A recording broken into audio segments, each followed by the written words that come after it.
Hi, thanks for having me. What we can say is that the negotiations behind curtains are going, let's put it this way, faster than before. But I don't think that anyone can expect that Saudi Arabia will join the Abraham Accords, not in the coming future, not in the coming months, and probably not years. What's they're talking about? Well, at least the United States tried to when the National Security Advisor, Jake Sullivan, met Mohammed bin Salman in Riyadh. It was just a few weeks ago. He mentioned that subject went on the conversation between them, but the answer was, as the Saudis usually do, wait, it's not the time yet. So we can't we can't hope for joining Saudi Arabia to Abraham Accords in the coming future. But what I published in Globes is that the negotiations are talking about agreements between the countries, or at least measures between the countries, such as letting Israeli groups coming to Saudi Arabia for cultural events, for sports events, et cetera, et cetera.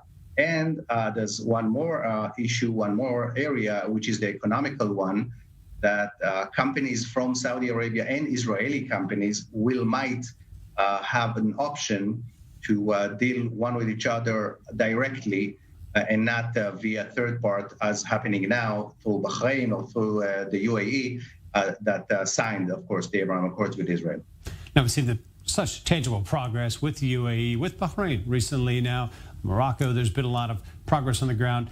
Is this leading to other potential breakthroughs with other countries? We know Saudi Arabia, obviously, as you detail, not tomorrow, perhaps in the future, but where else is on the list of potential countries to have normalization? Well, the first one is, of course, Oman, which have very good relations with Israel. And the option is Saudi Arabia might have Oman and let Oman in, because Saudi Arabia is still the one that decides for the others, more or less. I mean, they won't do any step without consulting and getting her approval. So Oman is an option for that. I'm not sure it's going to happen soon, even though that Oman is close to Israel, because they're waiting. They're waiting to see what's going to happen with Iran, because the main glue, the main thing that the Gulf states are in one stand with Israel is Iran, is the Iranian threat against them, and they're waiting to see what's going to happen. Is there going to be, another agreement with them, going back to the agreement from 2015, or not, or maybe escalation, as we saw from the Iranian new government. So we don't know what is going to happen in the coming future. We are sure that it's not going to lead to joining Abraham Accords from any country soon. But if there will be a big change, it might happen.